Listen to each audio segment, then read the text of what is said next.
DPCC president Devendra Yadav ji हमारे साथ बात करने के लिए मौजूद हैं। सर, जिस तरह की पानी की दिक्कत दिल्ली के जनता को जो फेस करनी पड़ रही है, उसको लेकर हम देख रहे हैं बीजेपी और आम आदमी पार्टी आमने सामने है। कांग्रेस की ओर से क्या प्रयास करने की कोशिश है? देखिए, लगभग 15 दिन पहले हमने ये समस्या को ध्यान में रखते हुए हमने ये आग्रह किया था कि हमें इसमें राजनीति नहीं करके लोगों तक पानी पहुंचाने का काम किया करना चाहिए। हमने उस समय ये भी इंगित किया था कि लगातार इस पानी की लीकेजेस जो हैं वो बढ़ रही हैं, उस ओर ध्यान दिया जाना चाहिए। लेकिन मुझे दुख है कि आज जब 58% पानी जो लोगों के घरों तक पहुंचना चाहिए था वो कहीं ना कहीं वेस्ट हो रहा है, वो लोगों के घरों तक नहीं पहुंच पा रहा है। और कहीं ना कहीं मैं समझता हूं कि इसकी वजह से जहां लगभग 17,575 करोड़ का रेवेन्यू लॉस भी हुआ है, वहीं टैंकर माफिया और पानी माफिया को इससे बढ़ावा मिला है। अगर मेरे घर में पानी नहीं पहुंचता है तो मुझे मजबूर होकर वो पानी टैंकर माफिया से मिले, जल वाले माफिया से मिले। तो वो कोशिश करता है कि लगभग आज गरीब लोग इससे पूरी तरह से प्रताड़ित महसूस करते हैं। और कहीं ना कहीं मैं देख रहा हूँ कि 50 से 100 रुपये प्रतिदिन उसके ऊपर खर्चा करते हैं। ये वो सरकार है जिसने कहा था कि हम पानी फ्री देंगे, लेकिन फ्री की जगह इन्होंने गंदा पानी सप्लाई करने का काम किया। और लोगों को, गरीब लोगों को विशेष रूप से, क्योंकि ये समस्या हमारी अनऑथराइज कॉलोनीज़ में, रीसेटलमेंट कॉलोनीज़ में, जे कॉलोनी में बहुत ज़्यादा है। और कहाँ वहाँ गरीब लोग जहाँ रहते हैं उनको मजबूर होकर लगभग 50 से 100 रुपये का पानी खरीदना पड़ रहा है। सर, लेकिन क्या आपको लगता है कि कांग्रेस की ओर से अगर ये प्रयास कुछ दिन पहले किया जाता था, कुछ दिन पहले या फिर कुछ महीनों पहले किया जाता, जब लोकसभा चुनाव का समय चल रहा था, आम आदमी पार्टी और कांग्रेस गठबंधन में थी, तो क्या इसका इंतजार किया जा रहा था कि लोकसभा चुनाव खत्म हो और गठबंधन जब विधानसभा चुनाव अलग अलग लड़ने की जो बयान है वो दे दिए जाएं, उसके बाद कांग्रेस की ओर से यह प्रयास किया जाए? नहीं, हमने पहले ही कहा। गर्मी सर, 45 डिग्री वाला तापमान तो हम देख रहे हैं अप्रैल से सर चल रहा है। मैं स्पष्ट करना चाहता हूँ, अप्रैल महीने में ही हमने इस ओर ध्यान दिलाने की कोशिश की थी। मैंने कहा हम इस पर राजनीति नहीं करना चाहते थे, और कहीं ना कहीं इसीलिए हमने ये बात उस समय रखी थी कि आने वाले समय में जब पानी की प्रॉब्लम हो सकती है तो सरकार को सजग रहना चाहिए। उस समस्या को ध्यान में रखते हुए क्या उसका समाधान हो सकता है उसको ध्यान दिया जाना चाहिए था। लेकिन कहीं ना कहीं जिस तरीके का रवैया इन दोनों सरकार का रहा है, उससे स्पष्ट मालूम होता है कि ये जो है नूरा कुश्ती खेल रहे हैं। कभी कोई हरियाणा सरकार को जिम्मेदार ठहराता है, हरियाणा सरकार दिल्ली को करती है, दिल्ली फिर हिमाचल को करती है। इस तरीके की बात जो है, मैं समझता हूँ कि ये सारी जो बातें हैं इसकी सच्चाई सामने आनी चाहिए।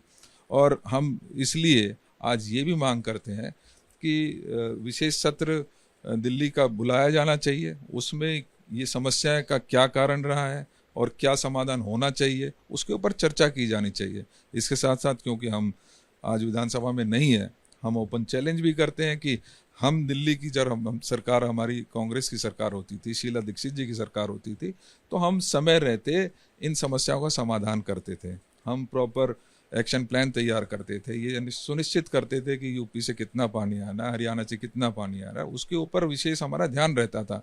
और क्योंकि टैंकर्स कहाँ पर कितने लगेंगे, वो सारी चीज़ें व्यवस्था उस समय हुआ करती थी। लेकिन आज कहीं ना कहीं वो मिसिंग है। तो हम ये चैलेंज भी करना चाहते हैं कि आओ हमसे चर्चा करिए। अगर ये 17,575 करोड़ रुपए का रेवेन्यू भी लॉस हुआ है तो वो किसकी जेब में गया है? निश्चित ही किसी की जेब में गया है। 58% यदि पानी वेस्ट हो रहा है और उसके साथ पैरेलली अगर टैंकर व्यवस्थाएं के द्वारा या बॉटल्स आती हैं अनऑथराइज कॉलोनीज में, रीसेटलमेंट कॉलोनीज में, उनको खरीदने के लिए लोगों को मजबूर होना पड़ रहा है।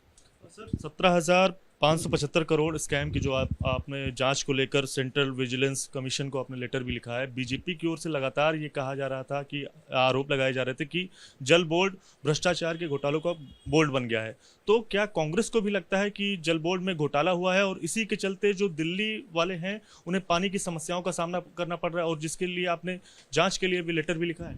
मैं इससे स्पष्ट कुछ नहीं कह सकता। हमने बताया है कि किस तरीके से ये लॉसेस हुए हैं और उसका बेनिफिट किसको जा रहा है। निश्चित ही अगर 17,000 करोड़ रुपए का लगभग 575 करोड़ का जो नुकसान हुआ है वो किसी ना किसी की जेब में गया है। और किसकी जेब में गया है? वो टैंकर माफिया की जेब में गया है। वो जो बॉटल्स प्रोवाइड करते हैं घर घर में, गली गली में, उनकी जेब में गया है। और इसके लिए जिम्मेदार कौन है? निश्चित ही जो हमारी दिल्ली की सरकार है वो उसके घेरे में आती है, और उसमें पुराने कोई साथी हैं इनके, जो बीजेपी के लोग हैं वो इन्वॉल्व हैं, तो वो सामने आने चाहिए। हमारा स्पष्ट कहना है कि ये जो घोटाला हुआ है उसको कौन दोषी उसका है, उसको सामने लाया जाना चाहिए। कल जो सर बड़ा प्रदर्शन है कांग्रेस की ओर से, जो प्रदर्शन किया जाएगा पानी को लेकर खासकर, उसको लेकर सर क्या अपडेट है और किस तरह की तैयारियां की जा रही हैं? नहीं, हमारा क्योंकि हम लगातार ये समस्या उठाते रहे हैं लेकिन इनके कानों पर कोई जूं रेंग नहीं रही है, लिहाजा हमने कल हमारे जो ब्लॉक यूनिट्स हैं 280, उन सभी ब्लॉक यूनिट्स को कल हमने बुलाया था, उनसे चर्चा की थी।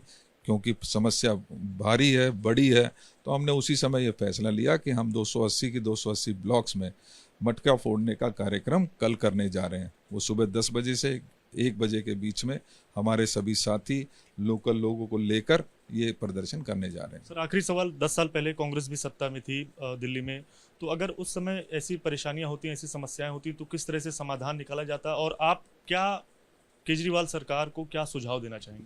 देखिए, मैं स्पष्ट करना चाहता हूँ, एक तो वो ऑलरेडी बहुत लेट हो चुके हैं। हमने 15-20 दिन पहले ये बात रखी थी कि उनको देखना चाहिए था कि कहाँ से पानी आएगा, किस तरीके से डिस्ट्रीब्यूशन होगा, कहाँ कहाँ कपर टैंकर्स की ज़रूरत पड़ेगी। वैसे तो ये सरकारें दोनों वो हैं जो कहते थे हर घर जल देने का काम करेंगे, हर जल नल देने का काम करेंगे, लेकिन आज भी मैं समझता हूँ कि हमारा बहुत बड़ा ऐसा तबका है जिनको सिर्फ पानी जो है वो टैंकर्स के द्वारा प्रोवाइड किया जा रहा है। तो मैं समझता हूँ कि इस सरकार को, केंद्र सरकार को बात करनी चाहिए थी। अगर हरियाणा से कोई परेशानी आ रही थी, उनको बात करनी चाहिए थी केंद्र सरकार से कि हिमाचल सरकार से अगर किसी तरीके की कोई समस्या थी। हालांकि हिमाचल सरकार ने लगातार अपना स्टैंड बरकरार रखा और उन्होंने कहा है कि हमारे जो एग्रीमेंट के तहत जितना पानी हमें छोड़ना है, हम छोड़ने के लिए तैयार हैं, हम लगातार छोड़ रहे हैं। कैमरा पर्सन सूरज पांडे के साथ दिव्यांकर तिवारी, एबीपी न्यूज़, दिल्ली।